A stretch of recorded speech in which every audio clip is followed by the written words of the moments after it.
يا أيها الذين آمنوا كتب عليكم الصيام كما كتب على الذين من قبلكم لعلكم تتقون. റബ്ബ് സുബ്ഹാനഹു വ തആലയുടെ നിയമ നിർദ്ദേശങ്ങൾ ജീവിതത്തിന്റെ മുഴുവൻ മേഖലകളിലും പുലർത്തി പാലിച്ച് ജീവിക്കണമെന്ന് നമ്മെ ഏവരെയും ഓർമ്മപ്പെടുത്തുകയാണ്, വസിയ്യത്ത് ചെയ്യുകയാണ്. സത്യവിശ്വാസികളുടെ സുരക്ഷ അഥവാ അവരുടെ സ്വർഗപ്രവേശനം, അവരുടെ നരകരക്ഷ റബ്ബ് സുബ്ഹാനഹു വ തആലയുടെ അതിമഹത്തായ കാരുണ്യത്തിന്റെ ഭാഗമാണ്. അതുകൊണ്ട് തന്നെ വിശ്വാസികൾക്ക് അല്ലാഹു സുബ്ഹാനഹു വ തആല ഒട്ടേറെ അവസരങ്ങൾ, വിലപിടിച്ച അവസരങ്ങൾ ജീവിതത്തിൽ നൽകിക്കൊണ്ടേയിരിക്കും. നാളെ പരലോകത്ത് രക്തസാക്ഷികളായ രണ്ടുപേർ അവരുടെ പ്രതിഫലത്തിൽ വലിയ വ്യത്യാസം കാണുന്നു. എന്താണ് കാരണം? അവിടെയാണ് നബി കരീം സല്ലല്ലാഹു അലൈഹി വസല്ലം വിശദീകരിച്ചത്. അത്ഭുതപ്പെടാനൊന്നുമില്ല. രക്തസാക്ഷിയായ ആളെക്കാൾ രണ്ടാമത്തെ വ്യക്തിക്ക് ഒരു റമളാൻ അധികം ലഭിച്ചിട്ടുണ്ട്. അപ്പോൾ ഒരു റമളാൻ അധികം ലഭിക്കുന്നത് എത്രമാത്രം വലിയ പ്രാധാന്യത്തോടു കൂടിയാണ് പരിശുദ്ധ ഇസ്ലാം നമുക്ക് പഠിപ്പിച്ചു തരുന്നത്. അതുകൊണ്ട് തന്നെ നമ്മുടെ മുമ്പിലേക്ക് വരുന്ന അവസരങ്ങളെ ഏത് നിലക്ക് ഉപയോഗപ്പെടുത്താനാണോ റബ്ബ് സുബ്ഹാനഹു വ തആല നമുക്ക് പഠിപ്പിക്കുന്നത്, നബി കരീം സല്ലല്ലാഹു അലൈഹി വസല്ലം വിശദീകരിക്കുന്നത്, അതേ അർത്ഥത്തിൽ മനസ്സിലാക്കാനും ജീവിതത്തിൽ പകർത്താനും നമുക്ക് സാധിക്കണം.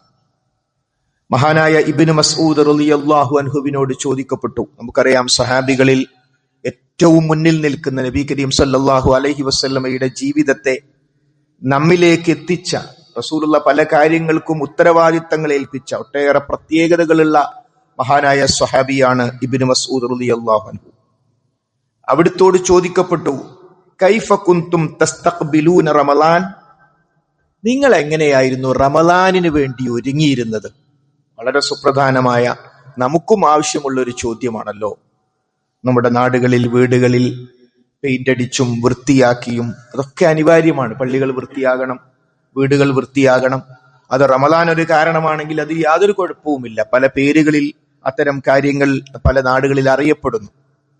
എന്നാൽ വൃത്തിയാകേണ്ടുന്ന, നോമ്പിന് വേണ്ടി തയ്യാറെടുക്കുന്ന, വൃത്തിയാകേണ്ടുന്ന ഏറ്റവും പ്രധാനപ്പെട്ട നമ്മുടെ ജീവിതത്തിലെ ശ്രദ്ധിക്കേണ്ടുന്ന അവയവമാണ് നമ്മുടെ ഹൃദയം. നമ്മുടെ മനസ്സൊന്ന് വൃത്തിയാക്കേണ്ടതുണ്ട്. അവിടെ ഒന്ന് പെയിന്റ് അടിക്കേണ്ടതുണ്ട്. അവിടെ തുരുമ്പെടുത്തിട്ടുണ്ടോ എന്ന് നോക്കേണ്ടതുണ്ട്. മാറാല കെട്ടിയിട്ടുണ്ടോ എന്ന് പരിശോധിക്കേണ്ടതുണ്ട്. ആ തരത്തിലുള്ള ഒരു മറുപടിയാണ് മഹാനായ ഇബ്നു മസ്ഊദ് റളിയല്ലാഹു അൻഹു നൽകുന്നത്. അവിടുന്ന് പറഞ്ഞു, മാ കാന അഹദുന, ഞങ്ങളിൽ ഒരാളുമായിരുന്നില്ല, യജ്റു അല ഇസ്തിഖ്ബാലി അൽ ഹിലാൽ, ഹിലാല് കാണാൻ ഞങ്ങൾക്ക് ധൈര്യം ഉണ്ടായിരുന്നില്ല.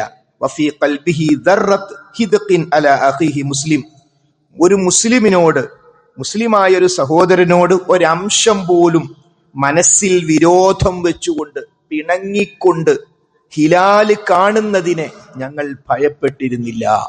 റമളാൻ ആയാൽ, പെരുന്നാൾ ആയാൽ നമ്മൾ പറയാറുണ്ട്, ബന്ധങ്ങൾ ശ്രദ്ധിക്കണേ, ആരുമായി തെറ്റി നിൽക്കരുതേ എന്ന്.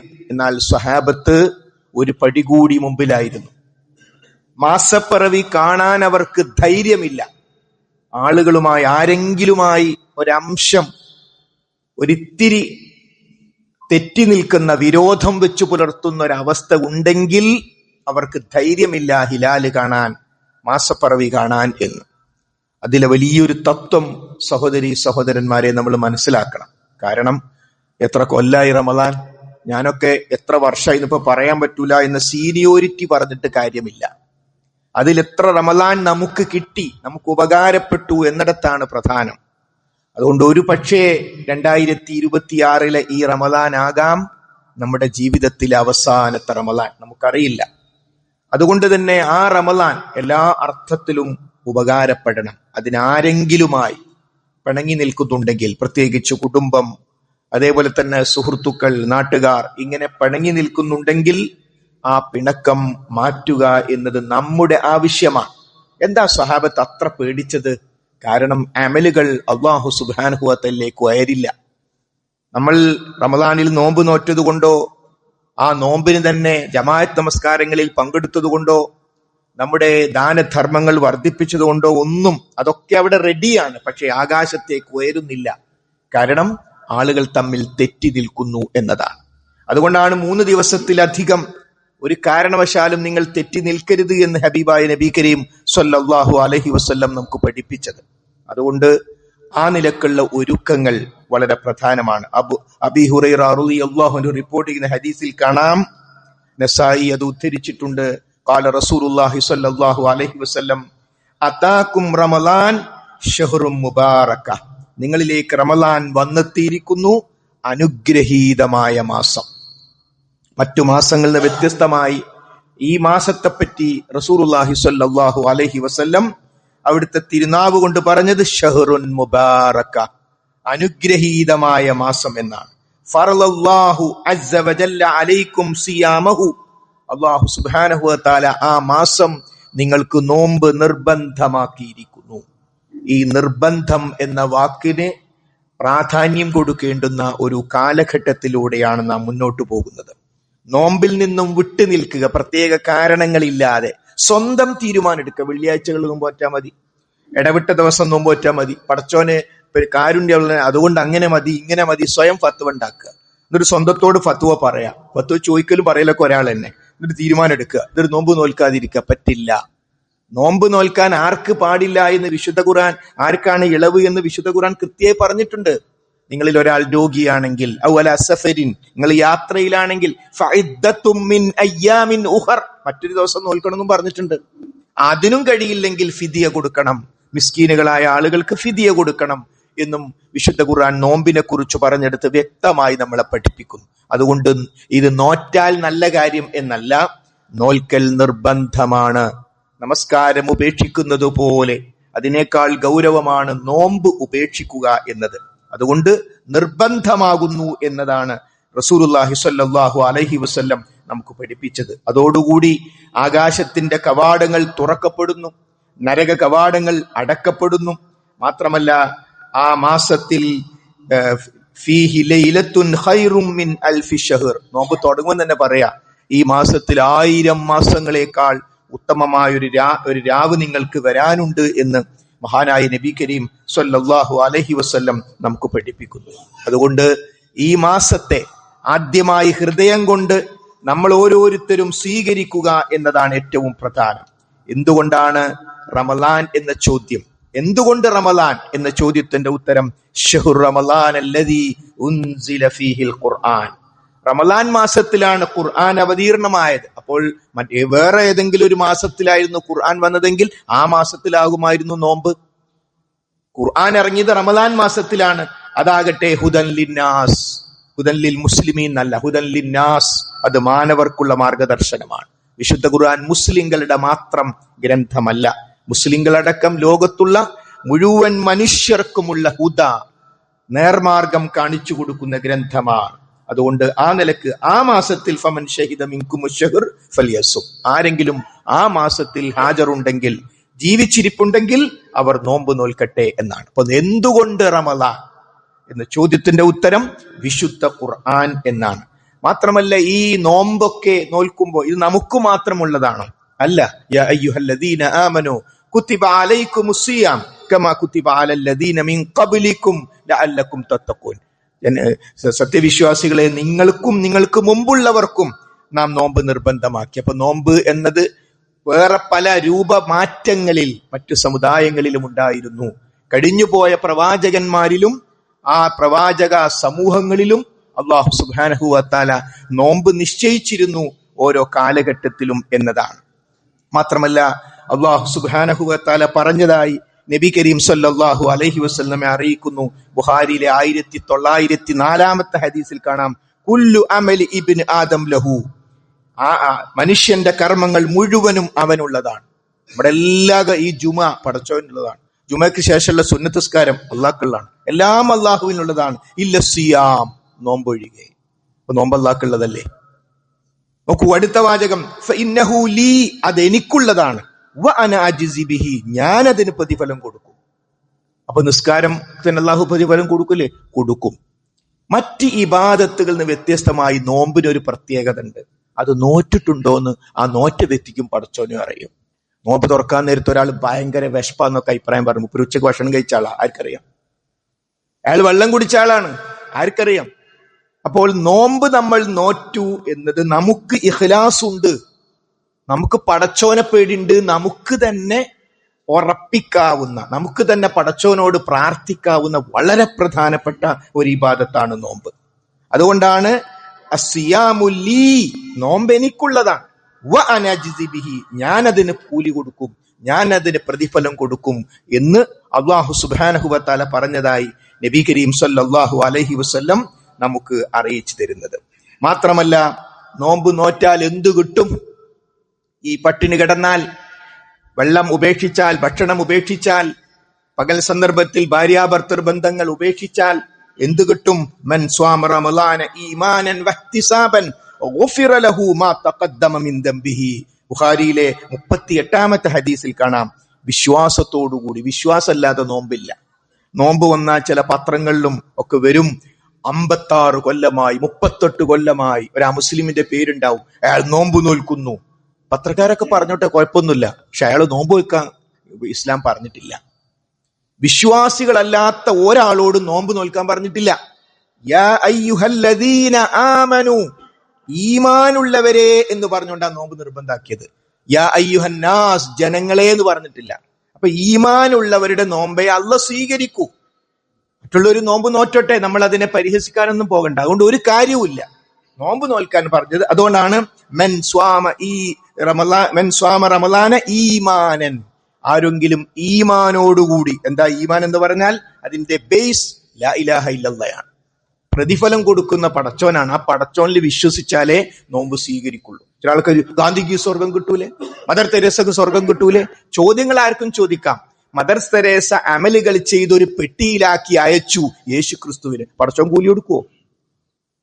ലോകത്ത് അറിയപ്പെട്ട രാമഭക്തനായിരുന്നു ഗാന്ധിജി. അദ്ദേഹം ആ പ്രവർത്തനം മുഴുവൻ ചെയ്തത് രാമന്റെ പ്രീതി കിട്ടാനാണ്. പടച്ചോൻ കൂലി കൊടുക്കുവോ? വളരെ സിമ്പിൾ അല്ലേ അത്? അവർക്ക് വിശ്വാസമല്ലാത്ത സ്വർഗത്തിൽ അവരെ പിടിച്ചാക്കുന്ന തിരക്കില്ല മനുഷ്യന്മാര്. ഒരു കയ്യിൽ വിശ്വാസമല്ല, എന്നാ പിന്നെ നിങ്ങൾ സ്വർഗത്തിൽ കടന്നേ പറ്റുന്ന ബാക്കിയുള്ളവരാ പറയുന്നത്.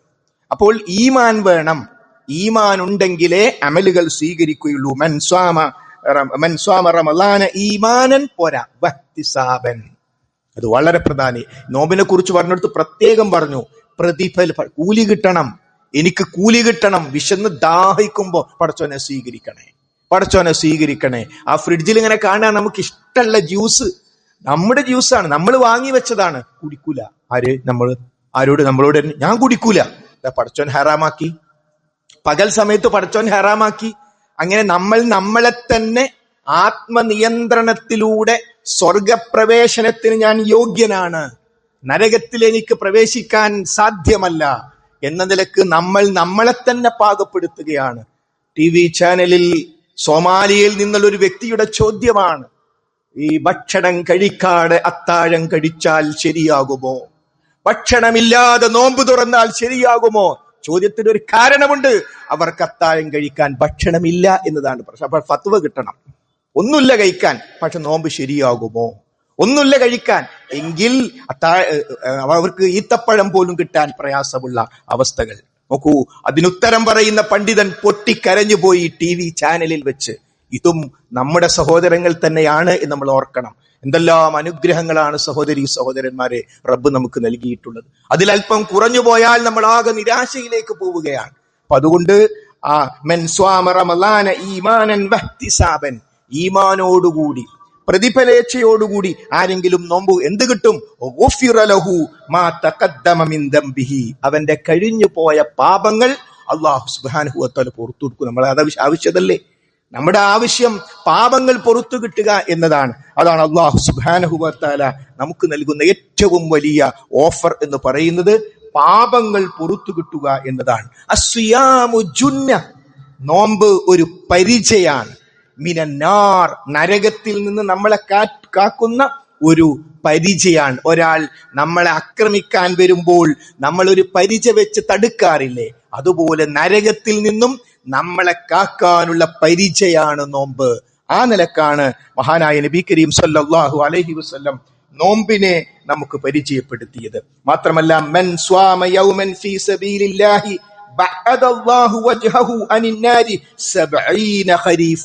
ബുഖാരിയിലെ 2848 ഹദീസിൽ കാണാം, ആരെങ്കിലും റബ്ബിന്റെ മാർഗത്തിൽ ഒരു ദിനം നോമ്പെടുത്താൽ 70 വർഷത്തെ വഴിദൂരം അവന്റെ മുഖത്തെ അള്ളാഹു നരകത്തിൽ നിന്നും അകറ്റും. എന്താ ഒരു നോമ്പിന്റെ പവർ!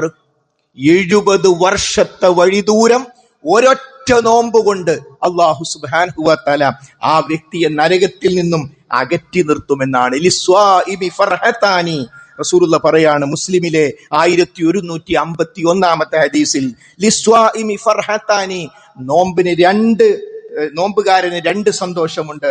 ഫർഹത്തുൻ ഇൻദ ഫിത്രിഹി, ഒന്ന് നോമ്പ് തുറക്കുമ്പോഴുള്ള സന്തോഷം. എന്തൊക്കെ പറഞ്ഞാലും അങ്ങനെ കാത്തിരുന്ന് സമയമായി എന്നറിയുമ്പോൾ, ആ ഈത്തപ്പഴം കഴിക്കുമ്പോൾ, വെള്ളം കുടിക്കുമ്പോൾ, അതേ ദഹബൽ ലമഉ, ദാഹം പോയി, ദഹബൽ ലമഉ വബ്തല്ലത്തിൽ ഉറൂഖു, നാടി നരമ്പുകൾ നനഞ്ഞു, വസബതൽ അജ്റു, പ്രതിഫലം ഉറച്ചു, ഇൻഷാ അല്ലാഹ്, അല്ലാഹു ഉദ്ദേശിച്ചാൽ. അതാണ് വഫർഹത്തുൻ ഇൻദ ലിഖാഇ റബ്ബിഹി. നോമ്പുകാരന് 2ാമത്തെ സന്തോഷം, ആർക്ക് വേണ്ടി ആരുടെ പ്രീതി ആഗ്രഹിച്ചാണോ നോമ്പ് നോറ്റത് ആ പടച്ചോനെ കാണുന്ന, അവനെ കണ്ടുമുട്ടുന്ന സന്ദർഭത്തിലുള്ള സന്തോഷം. ഈ 2 സന്തോഷങ്ങളും റബ്ബ് സുബ്ഹാനഹു വ തആല നമുക്കെല്ലാം നൽകി അനുഗ്രഹിക്കുമാറാകട്ടെ. നോമ്പുകാരന് പ്രത്യേകമായ കവാടം അല്ലാഹു സുബ്ഹാനഹു വ തആല വെച്ചിരിക്കുന്നു, റയ്യാൻ എന്ന കവാടം. നോമ്പുകാർക്ക് മാത്രം അവർക്ക് പ്രത്യേകമായുള്ള ഒരു കവാടമാണ് റയ്യാൻ എന്ന കവാടം. അങ്ങനെ ധാരാളം ഫളിലുകൾ ഈ പരിശുദ്ധമായ നോമ്പ് നോൽക്കുന്നതുമായി ബന്ധപ്പെട്ട് മഹാനായ നബി കരീം സല്ലല്ലാഹു അലൈഹി വസല്ലം നമുക്ക് പഠിപ്പിച്ചു തന്നിട്ടുണ്ട്. എന്നാൽ നോമ്പിന്റെ ആത്മാവ് നമുക്ക് നഷ്ടപ്പെട്ടുകൂടാ. നോമ്പ് നോൽക്കുക, പട്ടിണി പട്ടിണി പട്ടിണി, ഇതാണ് നോമ്പെന്നാണ് ചിലരുടെ വിചാരം. അല്ല, നോമ്പിൽ പട്ടിണിയുണ്ട്, നോമ്പിൽ ദാഹമുണ്ട്. നോക്കൂ, മഹാനായ നബി കരീം സല്ലല്ലാഹു അലൈഹി വസല്ലം പഠിപ്പിക്കുന്നു, മൻ ലം യദ ഖൗല സൂരി വൽ അമല ബിഹി ഫലൈസ ലില്ലാഹി ഹാജത്തുൻ ഫീ അൻ യദഅ തആമഹു വശറാബഹു. ബുഖാരിയിലെ 1903 ഹദീസിൽ കാണാം, അനാവശ്യ സംസാരങ്ങളും അനാവശ്യ പ്രവർത്തനങ്ങളും ആർ ഒഴിവാക്കുന്നില്ലയോ, അവൻ ഭക്ഷണവും വെള്ളവും ഒഴിവാക്കുന്നതിൽ അള്ളാഹുവിന് ഒരാവശ്യമില്ല. പോയി വെള്ളം കുടിച്ചാള്, പോയി ഭക്ഷണം കഴിച്ചാള്, നിന്റെ നോമ്പിന്റെ ഒരാവശ്യവും റബ്ബിനില്ല എന്ന് നബി കരീം സല്ലല്ലാഹു അലൈഹി വസല്ലം പഠിപ്പിക്കുന്നു.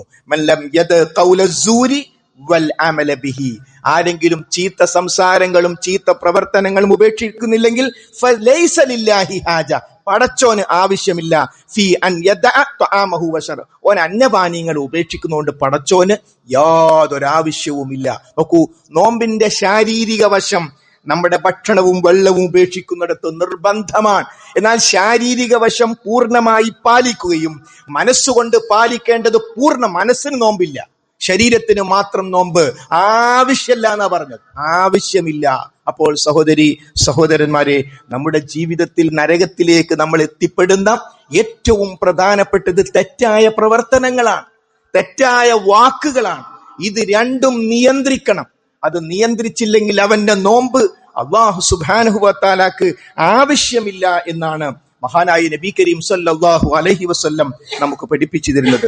അതുകൊണ്ട് നോമ്പിന്റെ ആത്മാവാണ് ഈ പറയുന്നത്. ആ ആത്മാവ് ഉൾക്കൊണ്ടുകൊണ്ട് പരിശുദ്ധ റമളാനിലേക്ക് നിയ്യത്തോടുകൂടി പ്രതിഫലേച്ഛയോടുകൂടി പ്രവേശിക്കാൻ റബ്ബ് സുബ്ഹാനഹു വ തആല നമുക്ക് എല്ലാവർക്കും അനുഗ്രഹം നൽകി നമ്മെ ഓരോരുത്തരെയും അവന്റെ കാരുണ്യത്തിൽ പ്രവേശിപ്പിക്കുമാറാകട്ടെ.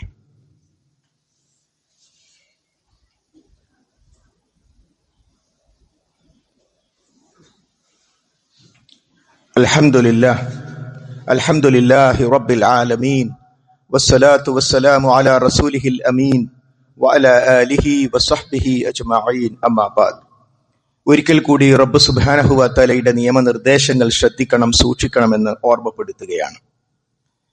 പരിശുദ്ധമായ റമളാൻ മാസത്തെ ഒരുക്കങ്ങൾ ഒരു ഖുതുബയിലോ ഏതാനും ഖുതുബകളിലോ നമുക്ക് പറഞ്ഞു തീർക്കാൻ പറ്റിയതല്ല. കാരണം അത്രമാത്രം അധ്യായങ്ങൾ ഹദീസ് ഗ്രന്ഥങ്ങളിൽ നോമ്പുമായി ബന്ധപ്പെട്ട വിശദാംശങ്ങളിൽ നമുക്ക് കാണാൻ പറ്റും. സുപ്രധാനമായ ഒരു കാര്യം, നോമ്പ് അല്ലാഹു സുബ്ഹാനഹു വ തആല സ്വീകരിക്കണമെങ്കിൽ മൻ ലം യദ് യുബയ്യിത്തി സിയാമി ഖബ്ല അൽ ഫജ്ർ ഫലാ സിയാമ ലഹു. ഫജ്റിനു മുമ്പ് ആരെങ്കിലും നിയ്യത്ത് ചെയ്യുന്നില്ലെങ്കിൽ ആ വ്യക്തിക്ക് നോമ്പില്ല എന്നാണ്. അപ്പൊ അതുകൊണ്ട് എല്ലാ മഹാനായ നബി കരീം സല്ലല്ലാഹു അലൈഹി വസല്ലം പഠിപ്പിച്ച ഒരു വാചകം നമ്മൾ എപ്പോഴും കേൾക്കാറുണ്ട്. അതെന്താണ്? ഇന്നമൽ അഅ്മാലു ബിന്നിയ്യാത്ത്. എല്ലാ ഓരോ പ്രവർത്തനവും നിയ്യത്തനുസരിച്ചാണ്. അതൊരു ഒരു വാചകം മാത്രമാണ്. അത് വലിയൊരു ഹദീസാണ്. ആ ഹദീസിന്റെ സാഹചര്യം മദീനയിലേക്ക് ഹിജ്റ പോകാൻ റസൂലുള്ളാഹി സ്വല്ലല്ലാഹു അലൈഹി വസല്ലമയോടൊപ്പം തയ്യാറെടുത്ത സഹാബത്ത്. ഹിജ്റ പോകുക എന്ന് പറഞ്ഞാൽ എല്ലാം മക്കത്ത് ഉപേക്ഷിക്കണം.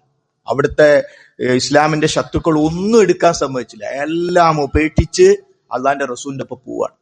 അങ്ങനെ പോകുന്ന സ്വഹാബത്തിനോട് വയലു പറയാണ് റസൂലുള്ളാഹ്, നിങ്ങള് മദീനത്ത് പോയിട്ട് അവിടെ എന്തെങ്കിലും ദുനിയാവ് ഉണ്ടാക്കല്ലേ, നല്ല പെണ്ണിട്ടാന്നൊക്കെയുള്ള വിചാരം അത് നിങ്ങൾക്ക് കിട്ടും. അതല്ല, നിങ്ങൾക്ക് പടച്ചോന്റെ പ്രീതിയാണ് ഉദ്ദേശമെങ്കിൽ അത് കിട്ടും. എന്നിട്ടാ പറയുന്നത് ഇന്നമല്ല അമാലു ബിന്നിയ്യാത്ത്. ഓരോരുത്തരുടെ അമലും നിയ്യത്തനുസരിച്ചാണ്. സ്വഹാബത്തിനോട് ഇങ്ങനെ ക്ലാസ് എടുത്തെങ്കിൽ നമ്മളോടൊക്കെ എത്ര ശക്തിയിൽ ആ ക്ലാസ് നമ്മൾ മനസ്സിലാക്കണം. നമ്മുടെ ഓരോ കാര്യവും ചെയ്യുമ്പോൾ എന്താ നിന്റെ മനസ്സിലെ ഉദ്ദേശം എന്താ? അതാ വിഷയം. നമ്മുടെ മനസ്സിലെ ഉദ്ദേശം എന്താ? റബ്ബിന്റെ പ്രീതിയല്ലാതെ മറ്റൊന്നുമില്ല പടച്ചോനെ എന്ന് ഉറപ്പിക്കാൻ സാധിച്ചാൽ അതിനാണ് ഇഖ്ലാസ് എന്ന് പറയാം. റബ്ബിനെ ഒറ്റപ്പെടുത്തുക പ്രീതിയുടെ കാര്യത്തിൽ, വേറെ ആരെയും കണ്ടിട്ടല്ല, പടച്ചോനെ നിന്നെ കണ്ടിട്ടാണ്, നിന്റെ പ്രീതിക്ക് വേണ്ടിയാണ്. അപ്പൊ അത് നോമ്പിന്റെ കാര്യവും അങ്ങനെ തന്നെ. അതുകൊണ്ട് നിയ്യത്ത് വളരെ പ്രധാനമാണ്. നമ്മുടെ നാട്ടിലൊക്കെ ഈ നിയ്യത്ത് ചൊല്ലിപ്പറയുന്ന സമ്പ്രദായം, ഇത് ചെല്ലുന്ന ആൾക്കാരോട് ചോദിക്കുക, ഇങ്ങനെ വല്ല തെളിവുണ്ടോ? തെളിവൊന്നുമില്ല. വിവരമുള്ള ആൾക്കാർ തെളിവൊന്നുമില്ല. റസൂൽ അങ്ങനെ ചെല്ലിയെന്നോ സ്വഹാബത്ത് ഏറ്റിട്ട് ഒന്നുമില്ല. പിന്നെ ആൾക്കാർ നിയ്യത്തൊക്കെ മറന്നു പോകുന്നോണ്ട് നമ്മൾ അങ്ങ് ചൊല്ലിക്കൊടുക്കുക എന്ന് പറയും. യഥാർത്ഥത്തിൽ ഈ ചൊല്ലിപ്പറയുന്ന പരിപാടിയേ നോമ്പിനില്ല. എന്നാലോ നിയ്യത്ത് എന്ന് പറഞ്ഞാൽ ഹൃദയവുമായി ബന്ധപ്പെട്ട വിഷയമാണ്. ഒരു കാര്യത്തിൽ ഉറപ്പിച്ച്, മനസ്സിൽ ഉറപ്പിച്ച്, ഇൻഷാ അല്ലാഹ് നാളത്തെ നോമ്പ് ഞാൻ നോൽക്കും എന്ന ആ ഉറച്ച തീരുമാനം, അതില്ലാതെ പിറ്റേന്ന് നോമ്പ് നോൽക്കാൻ പാടില്ല. അതുകൊണ്ട് ചെല്ലിപ്പറയരുത് എന്ന് പറയുമ്പോൾ നിയ്യത്തന്നെ അല്ലാതായി പോകരുത്. ചെല്ലിപ്പറയലില്ല എന്ന് വിവരമുള്ള എല്ലാ ആലിമീങ്ങളും പറയും. അങ്ങനെ ഒരു സമ്പ്രദായമല്ല. അത് പിൽക്കാലത്താരോ കൊണ്ടുവന്ന ബൈത്തു സൗമൈദീൻ, അങ്ങനെ ഒരു ഹദീസിലും ഒരു സഹാബത്തിന്റെ വാചകത്തിലോ ഏതെങ്കിലും ഒരു മദ്ഹബിന്റെ ഇമാമിന്റെ വാചകം പോലുമില്ല. അത് വിവരമുള്ളവരൊക്കെ സമ്മതിക്കും. പക്ഷേ അത് പറയാതിരിക്കുമ്പോഴും നിയ്യത്തില്ലാതെ നോമ്പില്ല. ഫജ്റിന് മുമ്പ് നിയ്യത്ത് വെക്കണം. ആ കാര്യം നമ്മൾ പ്രത്യേകം ശ്രദ്ധിക്കണം. മറ്റൊന്ന്, അത്താഴം കഴിക്കണം. അത്താഴം സാധാരണ ഭക്ഷണമല്ല. നമ്മൾ ഇന്നും നാളെയും രാത്രിയും പകലുമൊക്കെ കഴിക്കുന്ന ഭക്ഷണമല്ല അത്താഴത്തിന്റെ ഭക്ഷണം. ആര് പറഞ്ഞു? മഹാനായ നബി കരീം സ്വല്ലല്ലാഹു അലൈഹി വസല്ലം പറഞ്ഞ കാര്യം ബുഖാരിയിലെ 1923 ഹദീസിൽ നമുക്ക് കാണാം. തസഹറു, നിങ്ങൾ അത്താഴം കഴിക്കുവീൻ. ഫഇന്ന ഫിസ്സുഹൂരി ബറക, തീർച്ചയായും അത്താഴത്തിൽ ബറക്കത്തുണ്ട്. അപ്പോൾ അത്താഴത്തിന്റെ സന്ദർഭത്തിൽ നമ്മൾ കുടിക്കുന്ന വെള്ളം, ആ സന്ദർഭത്തിൽ നമ്മൾ കഴിക്കുന്ന ഭക്ഷണം, നമ്മൾ ഉപയോഗിക്കുന്ന ഫ്രൂട്ട്സ്, അത് നേരത്തെയുള്ള ഫ്രൂട്ട്സ് തന്നെയാണ്. പക്ഷേ അതിൽ അള്ളാഹു അവന്റെ പ്രത്യേകമായ അനുഗ്രഹം നമുക്ക് വേണ്ടി നിശ്ചയിച്ചിരിക്കുന്നു. അതുകൊണ്ട് ആ റസൂലുള്ളാഹി സ്വല്ലല്ലാഹു അലൈഹി വസല്ലം പറഞ്ഞത് തസഹറു, നിങ്ങൾ അത്താഴം കഴിക്കണം എന്ന്.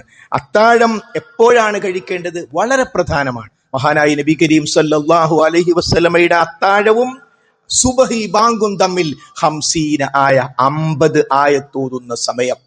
ചില ധാരണപ്പശകൾ, അത് അത്താഴം കഴിച്ച് ദഹിക്കണം എന്നിട്ട് വേണം സുബഹി ആകാൻ. അതിന്റെ അർത്ഥം അത്താഴം 1 മണിയിലേക്കും 2 മണിയിലേക്കും പോകും. ശരിയല്ല. റസൂലുള്ളയേക്കാൾ വലിയ തഖ്വയുള്ള ആളായിട്ട് ഇവിടെ ആരും വരണ്ട. തഖ്വയുടെ ഏറ്റവും ഉന്നതമായ അമ്പിയാക്കന്മാരിൽ ഉന്നതനാണ് നബി കരീം സ്വല്ലല്ലാഹു അലൈഹി വസല്ലം. സ്വർഗത്തിലേക്ക് ആദ്യമായി പ്രവേശിക്കുന്നത് നബി കരീം സ്വല്ലല്ലാഹു അലൈഹി വസല്ലമയാണ്. ഖബർ പൊട്ടിപ്പിളർന്ന് ആദ്യം പുറത്തു വരുന്നത് ആദം നബി അലൈഹി ഇസ്ലാം അല്ല, ഹബീബായ നബി കരീം സ്വല്ലല്ലാഹു അലൈഹി വസല്ലമയാണ്. ആ റസൂലുള്ള ഒരു കാര്യം പഠിപ്പിച്ചാൽ അതിന്റെ അപ്പുറത്തേക്ക് നമ്മൾ അതിവാദത്തിലേക്ക് പോകരുത്. അതുകൊണ്ട് റസൂലുള്ളാഹി സ്വല്ലല്ലാഹു അലൈഹി വസല്ലമയുടെ അത്താഴവും സുബഹി ബാങ്കും തമ്മിൽ 50 ആയത്തിന്റെ വ്യത്യാസം. ഇനി ഒരാൾ എഴുന്നേൽക്കാൻ വൈകിപ്പോയി, സുബഹി വരെ ആ ബാങ്ക് കൊടുക്കുന്ന സമയം വരെ ഭക്ഷണം കഴിക്കാം, അത്താഴം എടുക്കാം, അതിൽ കുഴപ്പമില്ല. പക്ഷേ ശ്രദ്ധിക്കേണ്ടത് റസൂലുള്ളാഹി സ്വല്ലല്ലാഹു അലൈഹി വസല്ലം പഠിപ്പിച്ച അതിർത്തി 50 ആയത്തിന്റെ ആ അതിർത്തിയാണ് എന്നതാണ്. അതുകൊണ്ട് ആ അത്താഴം കഴിക്കണം എന്നത് പുതിയ ചില പ്രവണതകൾ. രാവിലെ എഴുന്നേൽക്കാൻ നിൽക്കണ്ട, രാത്രി കുറച്ച് വൈകിട്ട് ഒരു 2 മണിക്ക് 2:30 മണിക്ക് ഫുഡ് അടിച്ചങ്ങ് കിടന്നാ പിന്നെ സുബൈക്ക് എഴുന്നേറ്റാ മതിയല്ലോ എന്ന അത് ജൂതന്മാരുടെ നോമ്പാണ്. അവിടെ അതിന് ഉത്തരണ്ട്. നബി കരീം സ്വല്ലല്ലാഹു അലൈഹി വസല്ലം പറഞ്ഞു, അത്താഴമില്ലാത്ത നോമ്പ് ജൂതന്മാരുടെ നോമ്പാണ്. നമ്മൾ ആരും ഇഷ്ടപ്പെടുന്നില്ലല്ലോ. അതുകൊണ്ട് അത്താഴത്തിലേക്ക് തന്നെ നമ്മൾ തിരിച്ചു വരണം. അതാണ് ഏറ്റവും പ്രധാനം. മറ്റൊന്ന് നോമ്പ് തുറയാണ്. നോമ്പ് തുറയെ പറ്റി റസൂലുള്ളാഹി ലാ യസാലു നാസു ബിഖൈരിൻ മാ അജ്ജലുൽ ഫിത്ർ അജ്ജിലുൽ ഫിത്റ ഫഇന്നൽ യഹൂദ യുഅഖിറൂന. ഇബ്നു മാജയിലെ 1698 ഹദീസിൽ കാണാം, നോമ്പ് തുറക്കാൻ ധൃതി കാണിക്കുവോളം കാലം ജനങ്ങൾ നന്മയിലായിരിക്കും. നോമ്പ് തുറക്കാൻ ധൃതി കാണിക്കുക എന്ന് പറഞ്ഞാൽ 6:36 അസ്തമയത്തിന്റെ സമയമെങ്കിൽ 6:36 കഴിക്കാനാ ധൃതി, അല്ലെങ്കിൽ 6:35 കഴിക്കലല്ല ധൃതി എന്ന് പറഞ്ഞാൽ. സമയമായാൽ ആ സമയത്ത് തുറക്കുക. പിന്നെ ആ ബാങ്ക് തുടങ്ങി, ഇവിടെ ബാങ്ക് തുടങ്ങി, മറ്റടുത്ത് തുടങ്ങി, ഏതായാലും ബാങ്ക് കൊടുക്കുന്നവരെ കാത്തുന്നൂടെ. അപ്പൊ ഏതായാലും ബാങ്ക് അങ്ങോട്ട് തീർന്നോട്ടെ. ഏതോ ഒരു മുഅദ്ദിൻ ഭയങ്കരമായ വസ്വാസിന്റെ ആളാ, മൂപ്പർക്ക് 6:36 ഇങ്ങോട്ട് വസ്വാസ് 37 ആ വസ്വാസിന്റെ ഒപ്പം സമുദായം പോകാൻ പറ്റില്ല. എപ്പോഴാ മഗ്‌രിബ് ചില ആൾക്കാർ പറയും ആ പള്ളിയിൽ ആ സമയത്ത് ബാങ്ക്, ഈ പള്ളിയിൽ ഈ സമയത്ത് ബാങ്ക്, നമ്മൾ എന്താ ചെയ്യാന്ന്. ഇവിടെ ആർക്കും തർക്കമില്ലാത്ത അല്ലാഹു സുബ്ഹാനഹു വ തആല നിശ്ചയിച്ചതാണ് സമയം. അശ്ശംസു വൽ ഖമറു ബിഹിസ്ബാൻ. സൂര്യനും ചന്ദ്രനും കണക്കനുസരിച്ചാ. കണക്ക് പടച്ചോണ്ടതാണ്, തെറ്റൂല. കണക്ക് കൂട്ടുന്നവന് തെറ്റും, കുറക്കുന്നവന് കണക്ക് തെറ്റൂല.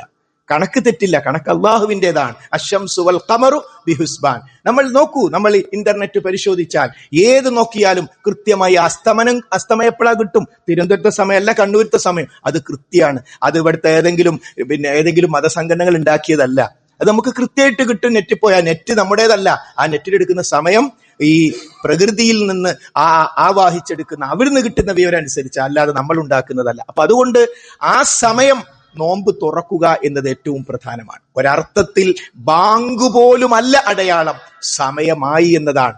ബാങ്ക് കൊടുക്കുന്ന വ്യക്തിക്ക് എന്തെങ്കിലും തരത്തിലുള്ള അപാകത സംഭവിച്ചാൽ നോമ്പുകാരൻ അത് ബാധിക്കാൻ പാടില്ല. അതുകൊണ്ടാണ് റസൂലുള്ളാഹി പറഞ്ഞത്, ലാ യസാലു നാസു ബിഖൈരിൻ മാ അജ്ജലുൽ ഫിത്ർ. നോമ്പ് തുറക്കാൻ ധൃതിപ്പെടുവോളം കാലം എന്റെ സമുദായം നന്മയിലായിരിക്കും. അജ്ജലുൽ ഫിത്ർ ഫഇന്നൽ യഹൂദ യുഅഖിറൂന. നിങ്ങൾ നോമ്പ് തുറ സമയത്ത് നിർവഹിക്കുക. നിശ്ചയം ജൂതന്മാർ അത് പിന്തിപ്പിക്കാറുണ്ട്. ജൂതന്മാരെ ശ്രദ്ധ, അവരിങ്ങനെ കുറച്ച് കഴിഞ്ഞിട്ടൊക്കെ നോമ്പ് തുറക്കുക. അങ്ങനെ നിങ്ങൾ പിന്തിപ്പിക്കാൻ പാടില്ല. അതുകൊണ്ട് നോമ്പ് തുറക്കുന്ന സമയമായാൽ ഉടൻ നമ്മൾ നോമ്പ് തുറക്കുക എന്നത് നബി കരീം സല്ലല്ലാഹു അലൈഹി വസല്ലം പ്രത്യേകമായി എടുത്തു പറഞ്ഞ കാര്യമാണ്. അതേപോലെ സഹോദരങ്ങളെ, ഒരു ഒരുക്കം നമ്മുടെ ഓരോരുത്തരുടെയും ജീവിതത്തിൽ വേണം. നോക്കൂ, മിക്കവാറും നമ്മുടെ നാട്ടിലൊക്കെ പെരുന്നാളിന് ഡ്രസ്സ് എടുക്കുന്നവരായിരിക്കും മിക്കവാറും. ഉള്ളതിൽ പുതിയ ഡ്രസ്സ് ധരിച്ചാലും മതി. അങ്ങനെ ഡ്രസ്സ് എടുക്കുമ്പോൾ 2 വിഭാഗം ആളുകളുണ്ട്. ഒന്ന്, ഇപ്പോൾ കാശ് ഇല്ല, പെരുന്നാളിന്റെ ഡ്രസ്സൊക്കെ ആലോചിക്കണം, പണിയൊക്കെ എന്താവും അറിയില്ല എന്ന് പറയുന്ന പാവങ്ങളുണ്ട്. മിസ്കീനുകളായ ഫക്കീറുകളായ ആളുകളുണ്ട്. അള്ളാഹു അവർക്ക് ബറക്കത്ത് പ്രദാനം ചെയ്യുമാറാകട്ടെ. അങ്ങനെയുള്ളവർക്ക് ഇപ്പോൾ ഡ്രസ്സ് വാങ്ങാൻ പറ്റൂല. എന്നാൽ വലിയൊരു വിഭാഗം ആളുകൾ, അവർക്ക് ഇപ്പൊ നിലവിൽ ബാങ്ക് അക്കൗണ്ട് പൈസ ഉണ്ട്, നിലവിൽ അവരടുത്ത് കാശുണ്ട്, എങ്കിൽ എന്തിന് കാത്തു നിൽക്കുന്നു റമദാനിലേക്ക്? ഇപ്പോഴാണ് ഷോപ്പിങ്ങിന്റെ സമയം. എന്തിനാണ് റമദാനിന്റെ ദിനരാത്രങ്ങൾ നമ്മൾ ഷോപ്പിങ്ങിന് പോയി? ചിലപ്പോൾ ഇശാ ജമാഅത്ത് പോയി, തറാവീഹ് പകുതി പോയി. വേറെ ചില ആൾക്കാർ അശ്രദ്ധ കൊണ്ട് അവസാനത്തെ 10-ലെത്തിപ്പോയി. 25-ാം രാവിലെ മലക്കിറങ്ങുമ്പോൾ മൂപ്പരുള്ളത് പിന്നെ ഷോപ്പിംഗ് കോംപ്ലക്സിലാണ്. ശരിയാണോ സഹോദരങ്ങളെ? അതുകൊണ്ട് എല്ലാവരും കുടുംബത്തിൽ ചർച്ച ചെയ്ത് അടുത്ത 2-3 ദിവസത്തിനുള്ളിൽ നമ്മുടെ ഡ്രസ്സ് വാങ്ങിക്കളയുക. അപ്പോൾ ആ സമയം നമുക്ക് ഒരിക്കലും റമദാനിൽ നഷ്ടപ്പെടാതെ സൂക്ഷിക്കാൻ പറ്റും. അള്ളാഹു നമ്മിൽ നിന്നും സ്വീകരിക്കുമാറാകട്ടെ. അതേപോലെ തന്നെ പരിശുദ്ധ റമദാനുമായി ബന്ധപ്പെട്ട് നമുക്കറിയാം, ഒരു പ്ലാനിങ് ഇല്ലാതെ ഒന്നും വിജയിക്കില്ല. എല്ലാറ്റിനും പ്ലാനിങ് വേണം. ആ പ്ലാനിങ് ആകട്ടെ റമദാൻ കൊണ്ട് അവസാനിക്കുന്ന പ്ലാനിങ് ആകരുത്. റമദാനോടുകൂടി തുടരുന്ന പ്ലാനിങ് ആകണം. അഥവാ വിശുദ്ധ ഖുർആനിന്റെ പാരായണം നമ്മളിപ്പോൾ നിർവഹിക്കാറുണ്ട്, ചിലർ നിർവഹിക്കാറില്ല. എന്നാൽ റമദാനോടുകൂടി പൊട്ടിപ്പുറപ്പെടേണ്ട ഒന്നല്ല വിശുദ്ധ ഖുർആന്റെ പാരായണം. മഹാനായ നബി കരീം സ്വല്ലല്ലാഹു അലൈഹി വസല്ലം ഷഅബാൻ മാസത്തിൽ ധാരാളം ഖുർആൻ ഓതിയിരുന്നു. ഈ മാസത്തിൽ അതുകൊണ്ട് നമ്മൾ ഇപ്പൊ തന്നെ തുടങ്ങുക ഖുർആൻ ഓതാൻ. ഓതിക്കൊണ്ടിരിക്കെ മാസപ്പിറവി കണ്ടു, കൂടുതൽ ആവേശത്തിൽ കൂടുതൽ അളവിൽ നമുക്ക് ഖുർആൻ ഓതാം. ശവ്വാൽ മാസത്തിൽ നമുക്ക് ഖുർആൻ ഓതണം. ഖുർആൻ സംബന്ധിച്ച് നമ്മുടെ മൈൻഡ് സെറ്റപ്പ് വരേണ്ടത് എവിടെയാണ്? സ്ഥിരം ജീവിതത്തിൽ ഖുർആൻ ഓതുന്ന ഒരു സ്വഭാവമുള്ള വ്യക്തിയാകണം ഞാനും എന്റെ കുടുംബവും. അള്ളാഹു നമുക്ക് തൗഫീക്ക് ചെയ്യുമാറാകട്ടെ.